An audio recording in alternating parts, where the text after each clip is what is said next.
Ó, Pega, tá pai. tão sujo que eu acho que eu não consigo nem ler o livro. Pronto, vou pegar o livro. Iniciou a gravação. Tá, tô com o livro na mão.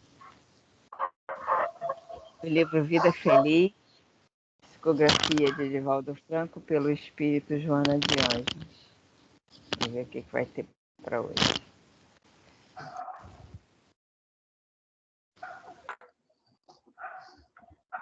Lição 75. Afugente Melinda da área do seu comportamento pessoal.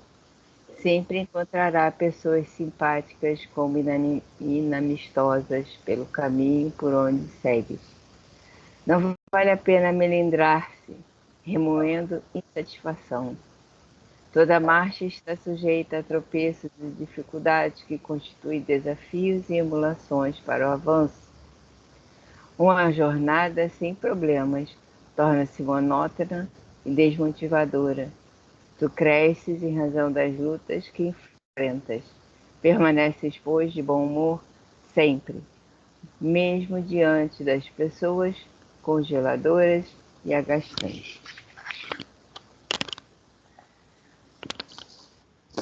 Obrigado, Senhor, por mais este momento, essa oportunidade de mais uma vez estarmos aqui reunidos em seu santo nome. Pedimos tuas bênçãos para todos nós do grupo, os que aqui estão, os que virão, os que não poderão vir, que todos possam também receber dessas energias revigoradoras, calmantes, que nós aqui estamos recebendo neste momento. Pedimos também, Senhor, suas bênçãos para os nossos irmãos espirituais que aqui estão conosco, nossos escritores, todos aqueles que participam deste estudo conosco há anos, nos ajudando, nos intuindo, participando sempre, tirando as nossas dúvidas. Então, Senhor, por todos pedimos deste grupo, encarnados e desencarnados. Mas queremos também, Senhor, estender este pedido de suas bênçãos aos nossos vizinhos, nossos parentes, nossos amigos, nossos familiares, nossos, enfim, Senhor, todos aqueles que conosco participam dessa jornada, diretamente, indiretamente, anonimamente, muitas das vezes, que possa o Senhor abençoar cada um deles, para que esse mundo continue como um palco de nossas lutas, de nossas provações, para o nosso adiantamento. Conforme nos falou a nossa irmã Joana de Ângeles, a calmaria nada conseguiremos, só com lutas que nós realmente vamos crescer. E é por isso que nós exercemos essas lutas, por todos esses momentos difíceis que nós passamos. São eles que preenchem as nossas necessidades. E todas as oportunidades que surjam, Senhor, que o Senhor nos ajude a estar atentos para aproveitar o melhor possível. Pedimos não só por todos nós aqui, Senhor, mas vamos pedir também por aqueles que estão doentes, estão nas camas, estão nos hospitais, estão nas ruas, por todos que sofrem. Temos uma irmã, Elisângela, que mora no Irajá, que temos pedido por ela. Mais uma vez, reforçamos o nosso pedido para essa irmã, que ela possa já estar melhor. Sabemos da sua assistência, sabemos da assistência dos bons espíritos, mas estaremos sempre pedindo por ela. E por todos aqueles também que estão nas nossas mentes, neste momento, estão em nosso coração, aqueles que estão no caderno do grupo, depois todos também possam receber as suas necessidades, a cura, o que precisa para que torne a sua vida melhor. Mais uma vez agradecemos, Senhor. E pedimos agora a sua ajuda e permissão para o início dos nossos estudos. Que os bons amigos espirituais possam nos ajudar. Graças a Deus.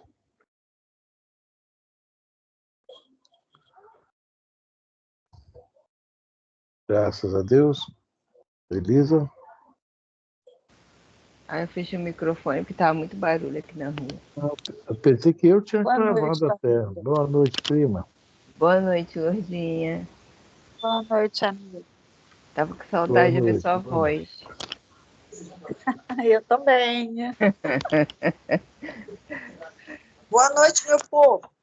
Boa noite. Dona Boa noite, Lourdes. meu. É xará para lá, xará para cá, né? É. Hoje nós estamos estudando Paulo e Estevão. Estamos no final do capítulo 2.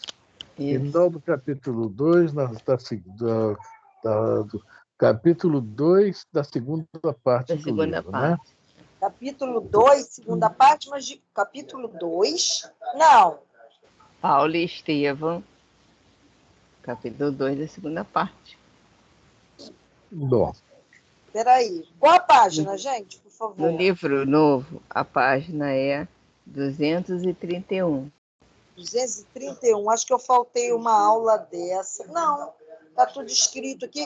Começando em abraçando-se estreitamente. Isso. Não perdi aula, não.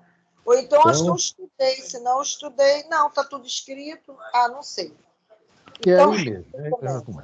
Eu vou só fazer o quê? O que eu vou fazer? Eu tenho que fazer alguma coisa antes de começar. Não sei. Podemos começar, Frânia? Você vai dar make-off? Ui. Vou botar aqui o meu... Você vai dar make-off, Frânia? Sim. Bom, vamos lá.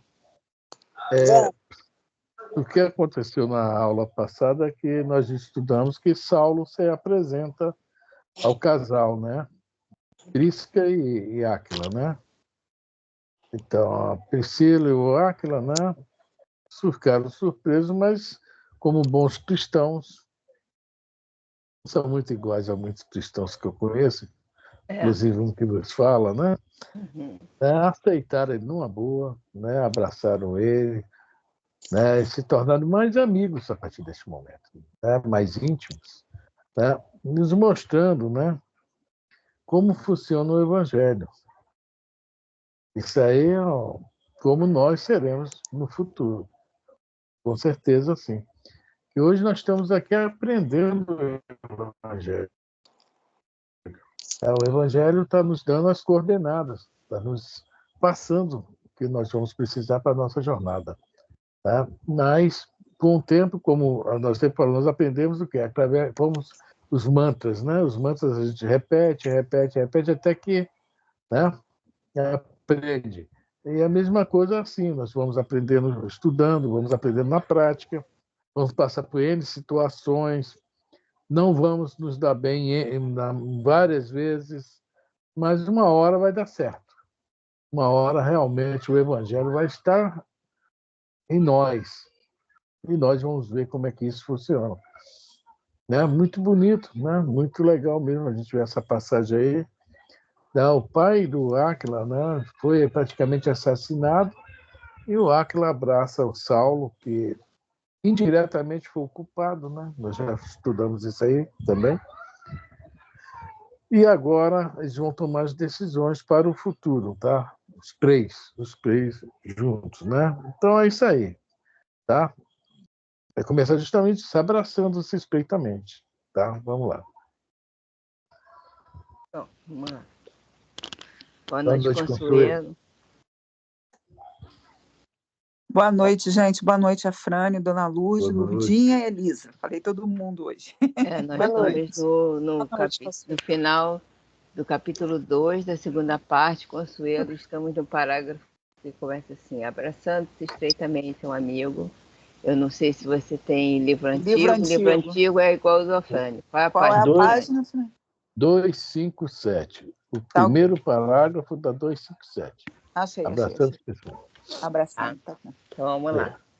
Abraçando-se estreitamente ao amigo que buscava enxugar-lhe as lágrimas, recordava-se de que em Damasco, após a grande visão do Messias, talvez ainda guardasse no íntimo o orgulho de saber ensinar, o amor à, à, Cátedra.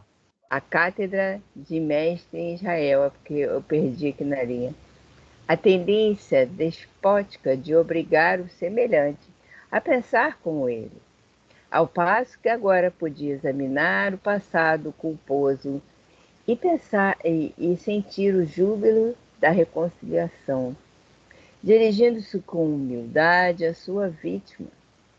Naquele instante, teve a impressão de que Áquila representava a comunidade de todos os ofendidos por seus desmandos cruéis. Serenidade branda enchia-lhe o coração. Sentia-se mais distanciado do orgulho, do amor próprio, das ideias amargas, dos remorsos terríveis. Cada gota de pranto era um pouco de fel que expungia na alma, renovando-lhe as sensações de tranquilidade e de alívio. Bom, nós tínhamos aí, né, digamos assim, né, a famosa confissão, né? Confessou, se sentiu melhor, aquele peso saiu de cima dele, principalmente que ele foi muito bem compreendido, né? Mas o grande problema dele, nós vamos ver daqui a pouco, é essa questão aqui. Talvez ainda guardasse no íntimo o orgulho de saber ensinar, de doutor da lei, tá? Um amor à cátedra de mestre, etc. Então, vamos ver daqui a pouco sobre isso. E o Emmanuel faz questão de mostrar isso. Então, isso nos mostra o seguinte, que ninguém muda de uma hora para outra, há um processo. Ele está há 3 anos no deserto, 3 anos, né? Estudando o Evangelho, comentando o Evangelho a fundo, tá? Com pessoas também com espíritos elevados, que acredito que são espíritos elevados. Nós vamos ver no Atos dos Apóstolos o trabalho deles, né? As viagens também, eles também tiveram os problemas deles, né? E, né? Então, Saulo está aprendendo, está se enchendo de luz, de conhecimento. Mas ainda falta um pouco. Mas já deu um grande passo, né? Deu um grande passo, mas ainda falta um pouco. Tá? Então, vamos lá. Então, olha só, essa questão da confissão. A gente chama de confissão, né, que na Igreja Católica isso começou lá no João Batista, né? Quando as pessoas iam tomar o banho no Rio Jordão, João falava, né? Para a pessoa se abrir e batizava, dava um novo nome, e aquele nova seria uma nova pessoa, né? Assim que se tratava o batismo daquela época. E depois isso foi adotado pelos discípulos de Jesus, mas aí já batizava para torná-los cristãos. João Batista não fazia isso porque na época o Cristo ainda não estava em sua missão, né? E essa confissão, apesar de ter sido usada durante muitos séculos também para o lado ruim, mas é uma coisa muito importante. Quando a pessoa procura um terapeuta, um psicólogo, etc., aí no quê? Se confessar, um confessionário, né? E lá, já, logicamente, que esses que têm a técnica, né, que aprendem a técnica, vão aplicá-la nessa pessoa. E realmente causa alívio mesmo. Isso aí é desde que o mundo é mundo, né? Desde passar daqueles 40 mil anos, quando nós começamos a falar, né? Talvez, né? E eu acho que a mulher, o cérebro dela funcionou primeiro, né? Fala mais, né? Vou apanhar. Tem 4 hoje contra 1. Então é isso aí, gente. Melhor você ficar Alguém quieto. quer falar sobre essa questão aí? Então vamos embora. Irmão Saulo, disse o tecelão sem ocultar seu júbilo, regozijemo-nos no Senhor, porque, como irmãos, estávamos separados, e agora nos encontramos juntos novamente. Não falemos do passado, comentemos o poder de Jesus, que nos transforma por seu amor. Prisca, que também chorava, interveio com ternura. Se Jerusalém conhecesse esta vitória do Mestre, renderia graças a Deus. Então, vê aqui, né, a grandeza desses dois. E somos nós. Esse cara, eles não. É realmente o cristão trabalhando. Aí reconforta. O Saulo se sente o máximo, né? Sabe que está errado, sabe que errou, e eles ainda pedem. Não vamos comentar sobre o passado. Vamos agora falar sobre o futuro. O momento, que é a transformação, e o futuro. Né? Como ele fala aqui, né? O poder de Jesus que nos transforma por seu amor. Vamos lá? Chegou meus amigos aí, tá? Mas já o caloeiro. Eles vieram Chegaram. estudar. Ó. O Vamos daqui lá. até que hoje está quietinho. Sim, alguém quer falar alguma coisa, gente? Sentados os três, sobre a relva rala do oásis, ao sopro do vento que abrandava os rigores da tarde quente, irmanados na sublimidade da fé comum, o moço tarcense narrou-lhes o sucesso inovidável da jornada de Damasco, revelando as profundas transformações da sua vida. O casal chorou de emoção e alegria, ouvindo o feito da misericórdia de Jesus, que a seus olhos piedosos não representava apenas um gesto carinhoso ao servo desviado, mas uma bênção de amor para a humanidade inteira. Não. Vamos comentar uma coisinha aqui, é o seguinte. Todo mundo que se liga um pouquinho na Bíblia, no Evangelho, no Atos dos Apóstolos, conhece essa história. Mas nesse momento aí, só quem conhece essa história são os 3 ou 4. Mas que eu saiba é o Ananias, é o Gamaliel, que já desencarnou, né? E aqueles cristãos lá, anônimos, junto com a Ananias, algum deveria saber, e agora Áquila e Prisca. Interessantíssimo, né? E aqui entre nós, quem não conhece essa história? É verdade que Saulo, a porta de Damasco, viu Jesus, se converteu, cada um Acho com que a sua... todo cristão já ouviu falar dessa história, né? Exatamente. Mas naquela época era novidade, tá? Estava Sim. fresquinha a notícia. Estava fresquinha a notícia. Tá? Por isso que eles choram, né? Ficam muito emocionados. Quando, não, até então, Saulo também não tinha comentado com eles. E agora, né? Todo cristão sabe. Grande parte da humanidade sabe dessa história. Não é isso? Vamos.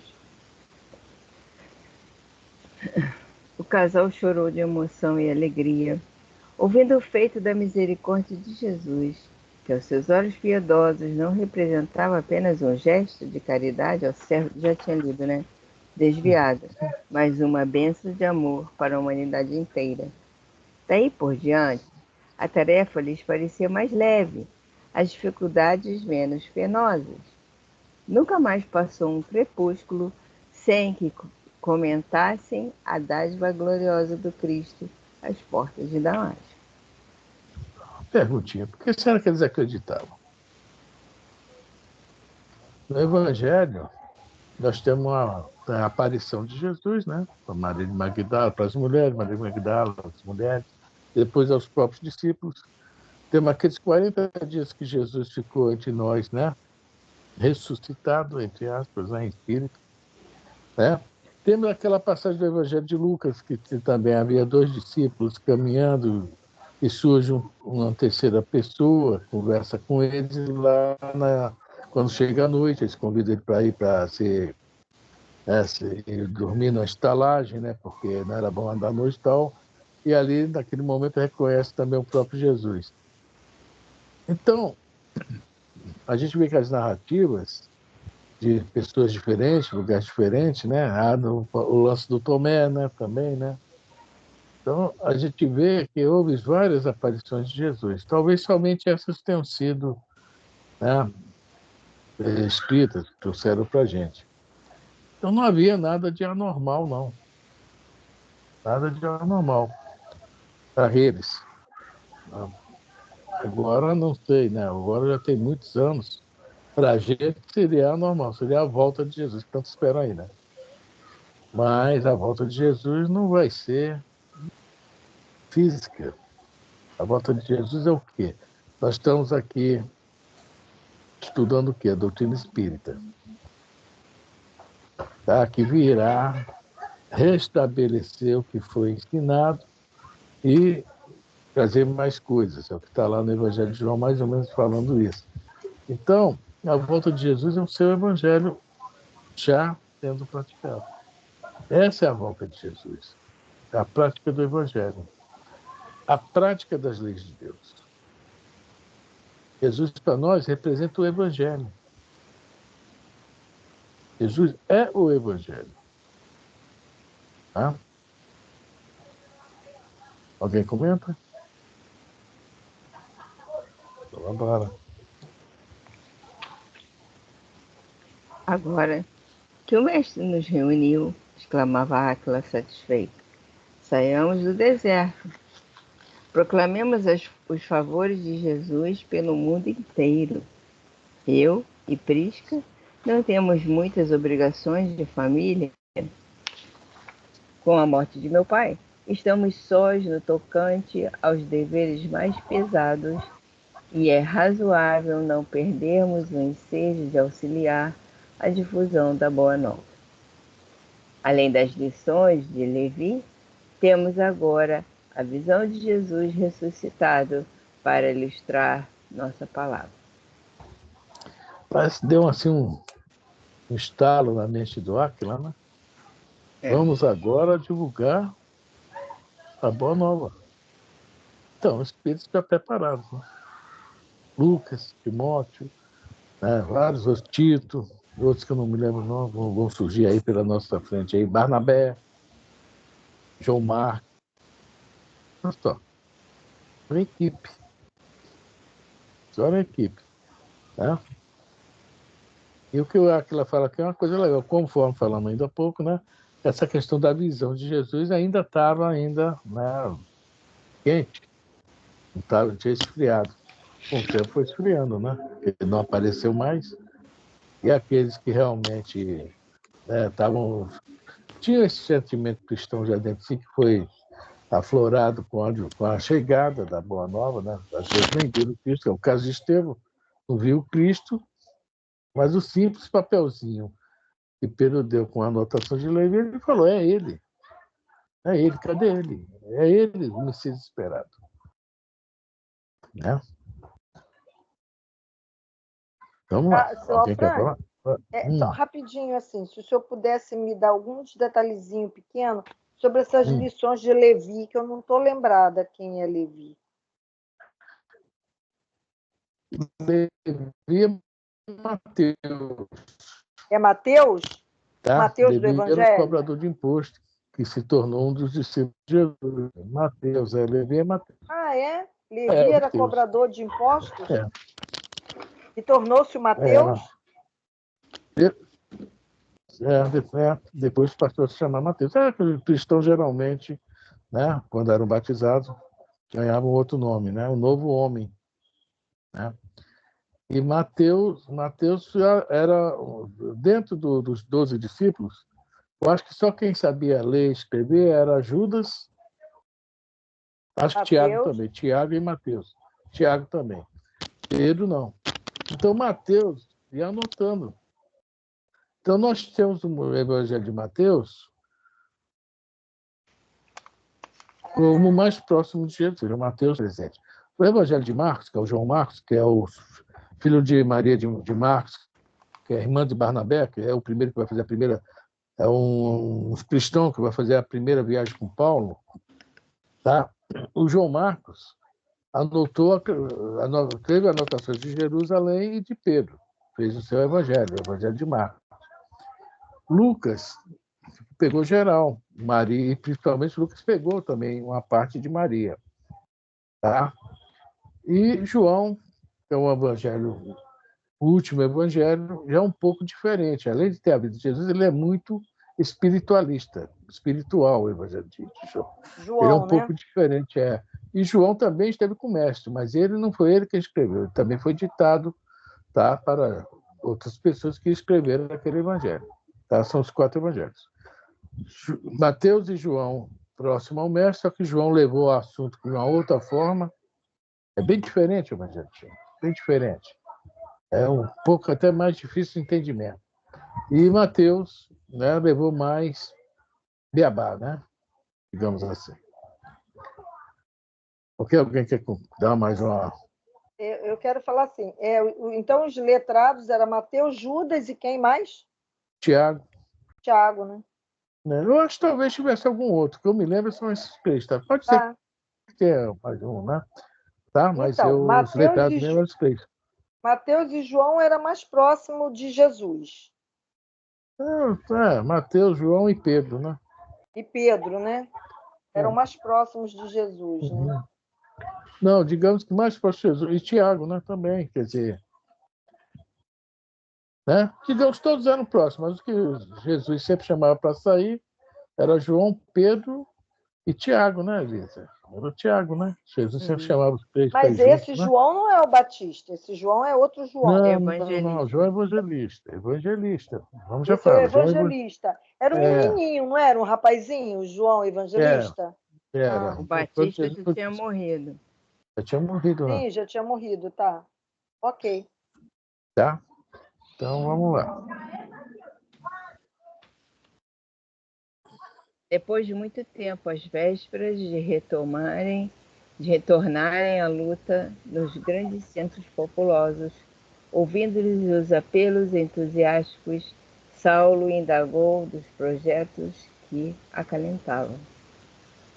Desde a tua revelação, exclamou Tecelão confiante e esperançoso, alimentam um grande ideal. Parece incrível à primeira vista, mas antes de morrer, sonho ir a Roma e anunciar o Cristo aos irmãos da velha lei. Tua visão no caminho de Damasco enche-me de coragem. Narrarei o fato aos mais indiferentes e darei um pouco de luz aos mais insensatos. Como servidor humilde dos homens, saberei dedicar-me aos interesses do Salvador. Eles vão se encontrar, tá? Várias vezes em Roma também, tá? E por lá mesmo eles ficaram, né? Esse casal também foi levado ao circo de Roma. Isso tem lá na frente. Tá? Quando pretendes partir? Quando o mestre rasgar o caminho com o primeiro ensejo, isto posto, abandonaremos Palmira. Depois de uma pausa, em que Saulo se conservava pensativo, o outro murmurou: por que não vais conosco a Roma? Ah, se eu pudesse, disse o Benjamino, dando a entender o seu desejo. Julgo que Jesus desejará ver-me, antes de tudo, inteiramente reconciliado com quantos ofendi em Jerusalém. Além disso, preciso rever meus pais, matando as saudades do coração. Então, veja bem, ele vai procurar fazer isso realmente, a reconciliação. Mas, vamos ver que bicho vai dar, né? Aqui, o marido de Prisma, esqueci o nome dele, está querendo ir para Roma, vai se expor o perigo, né? Para conversar e passar. Não vai se expor, não. O perigo vai pegar ele, não vai ter perigo depois, não, que ele foi para lá. O perigo pega ele, porque ele está indo atrás do perigo. E ele vai encontrar o perigo, viu? Não vai fugir do perigo, não. Não vai fugir. Mas isso é lá na frente ainda. Talvez 20 anos depois ou mais ainda. Então, fazer um trabalho, né? Ele ainda tem tempo de fazer um trabalho. Vai fazer um trabalho maravilhoso. 20 anos. Ou mais. É um trabalho maravilhoso que esses dois vão fazer. Vamos lá, Elisa.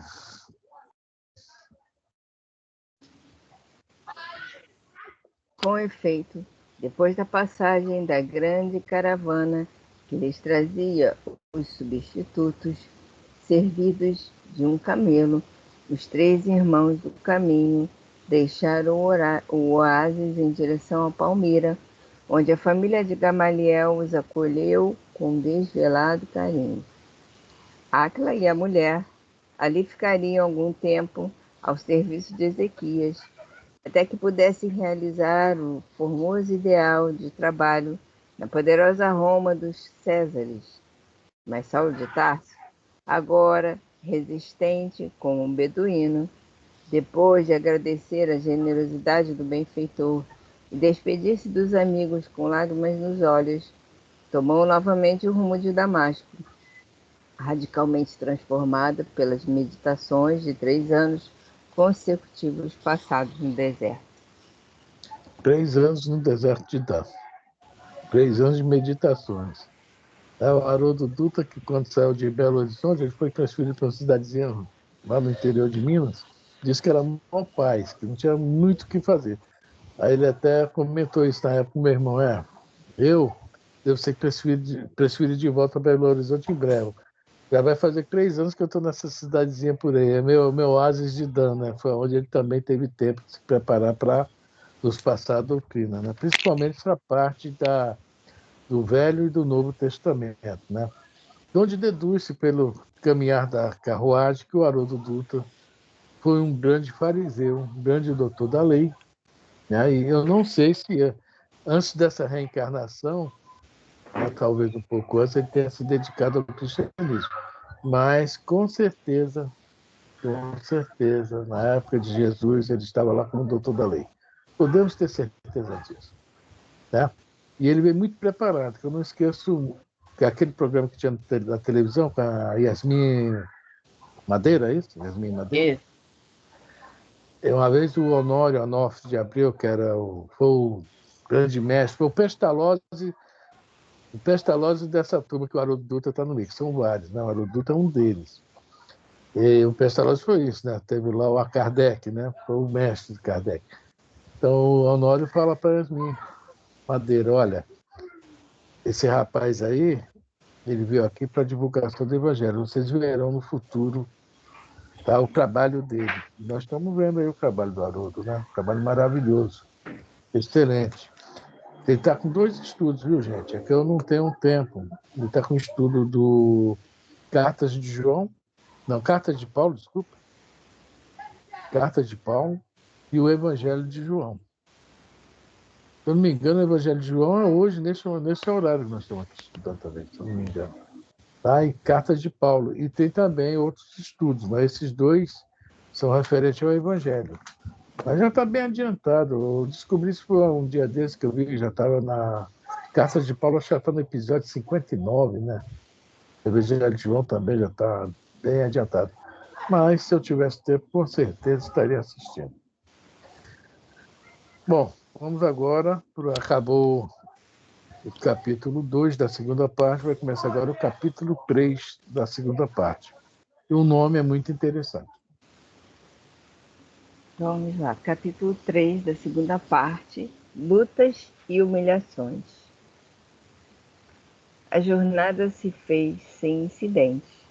Entretanto, em sua nova soledade, o moço tarcense reconhecia que forças invisíveis provinham-lhe à mente de grandiosas e consoladoras inspirações. Dentro da noite, cheia de estrelas, tinha a impressão de ouvir uma voz carinhosa e sábia a traduzir-se por apelos de infinito amor e de infinita esperança. Desde o instante em que se desligara da companhia amorável de Áquila e sua mulher, quando se sentiu absolutamente só para o grande empreendimento do seu novo destino, encontrou energias interiores até então imprevistas, por desconhecidas. Que legal, né? Quer dizer, ele passou, né? Até agora não fala nada sobre a mediunidade dele, né? Mas digamos que está abrindo já esse véu. Se ele era antes de a mediunidade, não sabemos, né? Não foi, o Emmanuel, em momento nenhum, comenta, mas depois nós vamos ver ele até curar, né, alguns, né? E começa, né, a mente povoar-se de, né, alguém passando informações, ajudando, né, ele para essa preparação para o novo trabalho, né, que era a divulgação da Boa Nova. Né? Mas o que será que está acontecendo? Esse parágrafo agora vai nos falar. Não podia definir aquele estado espiritual, mas o caso é que dali por diante, sob a direção de Jesus, Estevão conservava-se ao seu lado como companheiro fiel.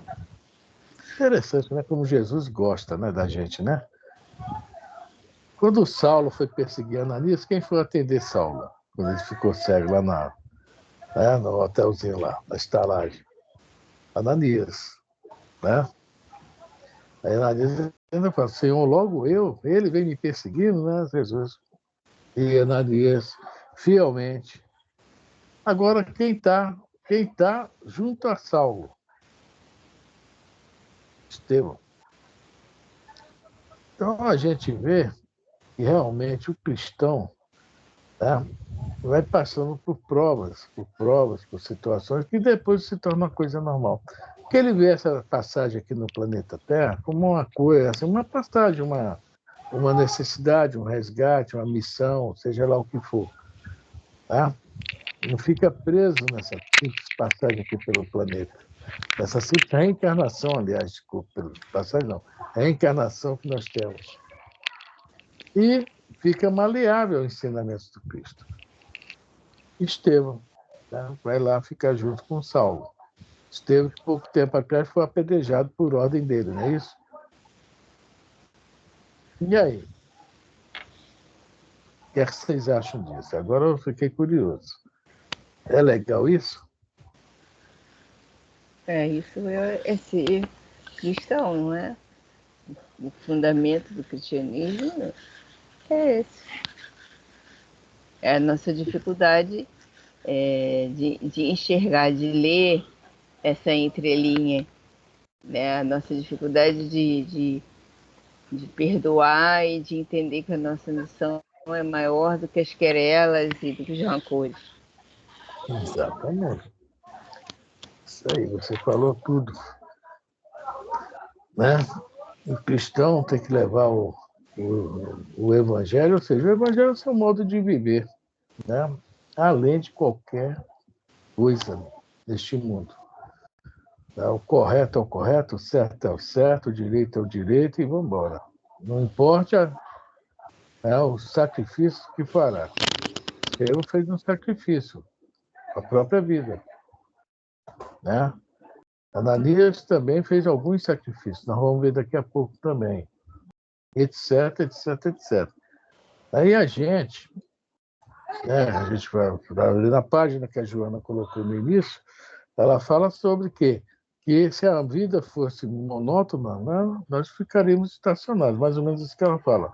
Que as lutas vêm para isso, para nos mover, para nos tirar do marasmo e a gente, né, nesse movimento, crescer. Tá? E quando cresce muito, vê que essas querelas são futilidades. O objetivo é a lei divina. O objetivo é que ela, né, ajudar todos a segui-las. Ninguém fala nada, só eu. Prima, Consuelo. Tadinho. Não. Prima, não precisa de nenhum comentário. Só a leitura e as suas observações já estão sendo suficientes. É aquilo que a Joana nos ensina. O pior momento para o cristão é o ócio. É. Então, Vamos estudar, vamos trabalhar. Foi o que o Paulo fez. Pior momento é o foi estudar para se preparar para poder ajudar. Que até para ajudar a gente tem que ter entendimento, tem que ter o saber. Verdade. Aí me lembrou, até falou isso, né? A pergunta 642 do Livro dos Espíritos fala sobre isso. Não fazer o mal. Né? Não fazer o mal, né? Como que é a pergunta? Eu esqueci. Agora eu faço questão de olhar. 642. Vou ler rapidinho aqui, só para ilustrar esse negócio aí. Caramba, estou mal hoje, hein? Abrimos longe. Ah, tá cheio. Para agradar a Deus e assegurar a sua posição futura, bastará que o homem não pratique o mal, seja ocioso. Não pratique o mal. Não é ser ocioso. Não é ser ocioso, não fazer o mal. Mal, não fiz o mal. Não atrasei a vida de ninguém, mas não adiantei a vida de ninguém. Não é que a gente escuta muito isso na rua? Eu não atraso a vida de ninguém. Posso não adiantar, mas não atraso a vida de ninguém. Atrasar não atrasa. Eu posso não ajudar, mas atrapalhar eu não atrapalho. Isso é ociosidade, exatamente. Aí fala aqui, olha a resposta. Não, cumpre-lhe fazer o bem no limite das suas forças, no máximo. Nossa. Né? Porquanto responderá por todo o mal que haja resultado de não haver praticado o bem. É a resposta da 642. Então, essa é ociosidade. Se a gente não procurar mesmo, é aquela brincadeira, né? Vou procurar uma trouxa de roupa para lavar, não posso ficar parado, né? Tem que fazer algo. Vai procurar uma bacia de roupa para lavar. Isso. Então não tem nada a fazer, não. Então traz aí um prato sujo que deixa eu dar uma lavadinha. Vamos procurar, sempre procurar. Quando a oportunidade não surgir, vamos procurar a oportunidade, né? Vamos atrás dela, né? Isso é a importância dessa questão desses espíritos, né? Estevão, sua missão é seguir Saulo. Sim, senhor. Na boa. Vou inspirá-lo, vou ajudá-lo no que eu puder. E fez isso. Estevão seguiu Saulo a partir desse momento, o tempo inteiro. Tá? As cartas nós vamos ver que elas são inspiradas por Estevão. Lógico que ele está falando aqui, sob a direção de Jesus. Estevão já tinha tudo aqui, né? Não era marrento, não, mas está tudo aqui, ó. Bom, alguém quer comentar mais? Então, vamos embora. Aquelas exortações, aquelas vozes brandas e amigas que o assistiram em todo o curso apostolar e atribuídas diretamente ao Salvador, provinham do generoso mártir do caminho que o seguiu espiritualmente durante 30 anos, renovando-lhe constantemente as forças para a execução das tarefas redentoras do Evangelho. É que Paulo, né, depois Paulo, achava que era Jesus que estava soprando no ouvido dele. Mas era Estevão. Tá? 30 anos. Quer dizer, até o desencarne dele. Estevão estava lá. E quando ele desencarna, vamos ver que Estevão estava lá. Tá? Mas isso é para depois. Alguém quer comentar? Então vamos embora. Jesus quis Dessarte, que a primeira vítima das perseguições de Jerusalém ficasse para sempre irmanada ao primeiro algoz dos prosélitos de sua doutrina de vida e redenção. Em vez dos ensinamentos de remorso e perplexidade, em face do passado culposo, da saúde e desalento que às vezes lhe ameaçava o coração, sentia agora a radiosa promessa no espírito renovado, sem poder explicar a sagrada origem de tão profundas esperanças. Não obstante, as singulares alterações fisionômicas que a vida, o regime e o clima do deserto lhe produziram, entrou em Damasco com alegria sincera na alma, agora devotada absolutamente ao serviço de Jesus. Olha só, a presença, a aproximação do Gesiel que lhe dava essas, né? Devia ser uma sensação muito boa, né? Que as vibrações do Gesiel devia né, levantava até o astral dele, quando ele também passa por momentos difíceis, né? Todos nós, né? E ajudava. Aí nós lembramos de novo uma perguntinha famosa do Livro dos Espíritos, a 459, né? Alguém se lembra dessa pergunta? Qual é? Pode os espíritos, né? Pode os espíritos influir nos atos, pensamentos. Muito mais do que supõe. Né? Eles falam de ordinário. De ordinário, eles vos dirigem. Então, nós estamos vendo quem está dirigindo ele. Um espírito muito bom, então ele sente muito bem as vibrações, né? E vai ajudar, 30 anos. Agora, quando ele era Saulo, devia ser um Estevão que estava com ele, né? Cada um procura a direção que quer seguir. Vamos lá? Vamos. Com júbilo indefinível, abraçou o velho Ananias, pondo-o ao corrente de suas edificações espirituais. O respeitável ancião retribuiu-lhe o carinho com imensa bondade. Dessa vez, o ex-rabino não precisou insular-se em uma pensão entre desconhecidos, porque os irmãos do caminho lhe ofereceram franca e amorosa hospitalidade. Diariamente, repetia a emoção confortadora da primeira reunião a que comparecera antes de recolher-se ao deserto. A pequena assembleia fraternal congregava-se todas as noites, trocando ideias novas sobre os ensinamentos do Cristo, comentando os acontecimentos mundanos à luz do Evangelho, permutando objetivos e conclusões. O que nós estamos fazendo aqui, gente? Não é isso aí? Né? Então, é a importância desses encontros para falar sobre o Evangelho. Mas você está lendo Paulo Estevam, você está estudando o dos Espíritos, libertação. Mas nós estamos vendo esses livros, estamos vendo estudo o quê? Sobre a visão cristã, a visão espírita. Então, é isso aí. E vamos comentando, né? Algumas coisas do mundo, algumas coisas, né? Que acontecem, que aconteceram, sobre o quê? A visão espírita, cristã. E eles já faziam isso logo no início, né? A importância disso aí. Bom, agora nós vamos lá que vai sair um probleminha aí agora. Vamos lá? 2.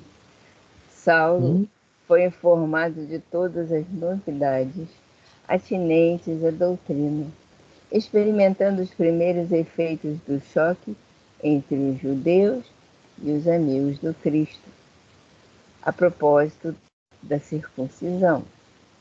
Eu acho que essa circuncisão vai acompanhar ele muitos anos, viu? Isso é papo lá para frente, mas aqui já vai ser um primeiro problema. Vamos lá. Seu temperamento apaixonado percebeu a extensão da tarefa que lhe estava reservada? Quem falou para ele que isso era a tarefa dele?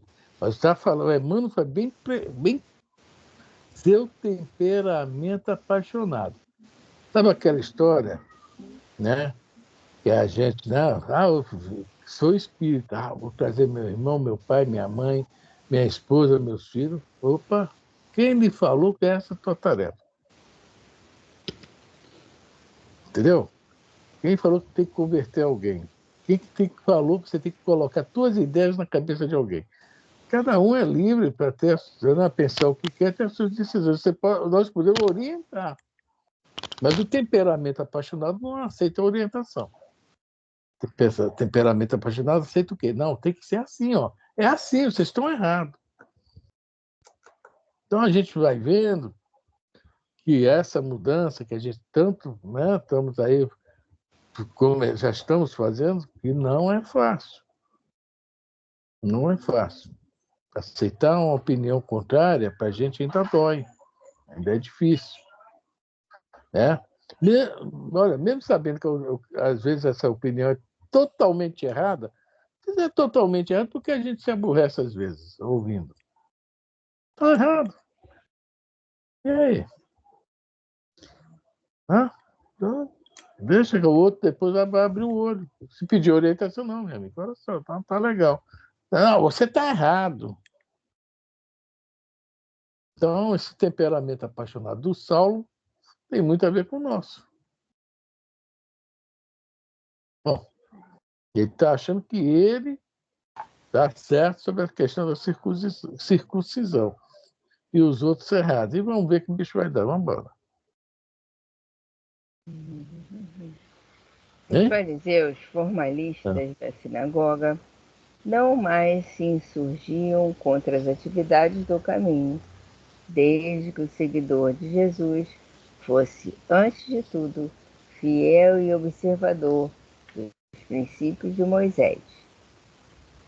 Somente Ananias e alguns poucos perceberam a sutileza dos casuístas que provocavam deliberadamente a confusão em todos os setores, atrasando a marcha vitoriosa da Boa Nova Redentora. Olha só, se fosse voltar a aceitar tudo que o judaísmo impunha, né? Essa circuncisão é o símbolo da primeira aliança. Né? A circuncisão começa lá no patriarca, né? No Abraão, né? Abraão. E isso que foi feita a primeira aliança. A segunda aliança, tá? É Jesus, por isso que é o primeiro testamento. Testamento é aliança, tá? Do grego, as palavras são idênticas. E o segundo testamento, não é o segundo testamento, o novo testamento, não é o novo testamento, a nova aliança. A nova aliança é Jesus. A segunda aliança é o quem? O novo testamento. O novo... A palavra testamento e aliança tem o mesmo significado. Aliança, tá? A gente usa no dedinho assim para significar o quê? Que nós estamos casados, né? Ou seja, nós temos um compromisso formal com alguém, é isso o significado de aliança, e é isso a ideia também, tá? A aliança com Deus, a primeira aliança e a segunda aliança, que é o Velho Testamento e o Novo Testamento. Tanto que o Novo Testamento, tá lá logo de cara, o primeiro milagre do Novo Testamento é a transformação de água em vinho. E o que é que o pessoal fala? Né? Para que vocês serviram o vinho pior no início e o vinho bom está sendo servido depois? E geralmente servia o vinho bom para embebedar o pessoal e dava o novo vinho, seria o pior. E o pessoal estranha isso, aquele simbolismo daquela festa de Caná, né? Então, essa questão se começar a voltar para dentro do judaísmo, seguir as leis de Moisés, o que é que vai acontecer no futuro? Vão abafar o Jesus, vão abafar a doutrina espírita. É isso que Saulo também vai ver. E vai abrir, vamos aos gentios. Já que os judeus não estão aceitando, isso também está lá no Antigo Testamento, né? A pedra angular não foi a pedra angular, que é a pedra de apoio, não foi aceita. Jesus repete isso. Ela não foi aceita, então vamos aonde? Vamos às outras pedras, que são os gentios, os pagãos. Por isso que Saulo sai de Israel, vai levar, Paulo no caso, vai levar aos outros povos a doutrina cristã. Vai tirar ela de lá de dentro, senão ela morreria. Se fica ali, morre. O judaísmo era mais forte.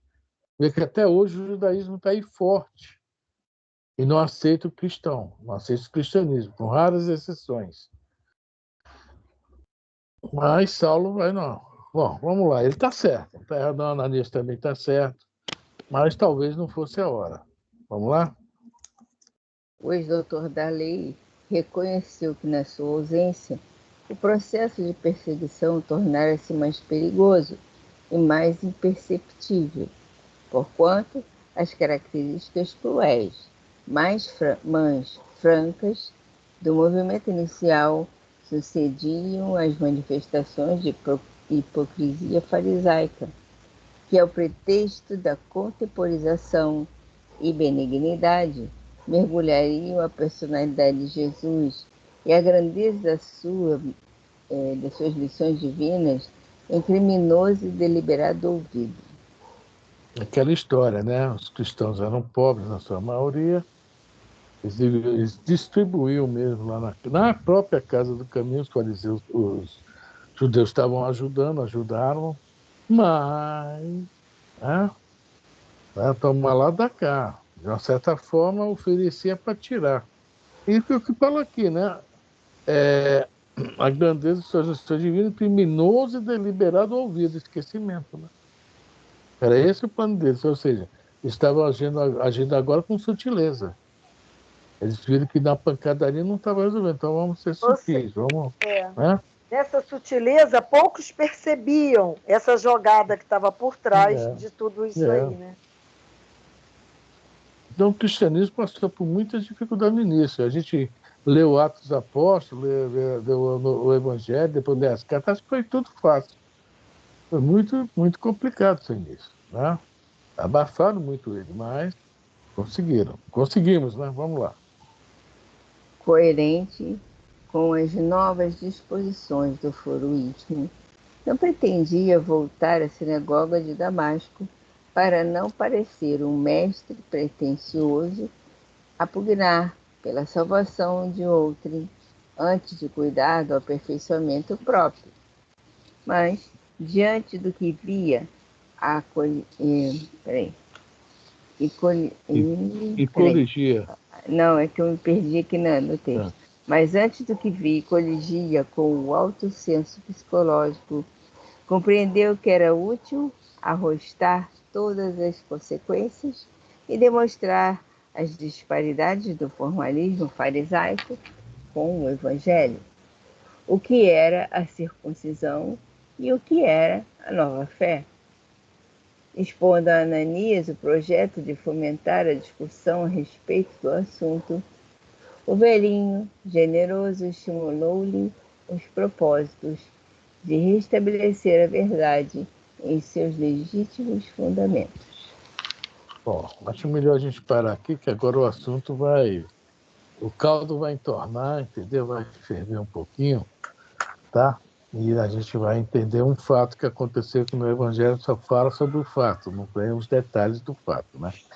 Mas eu também não vou falar qual é o fato. A gente vai ver na próxima quinzena, na próxima aula.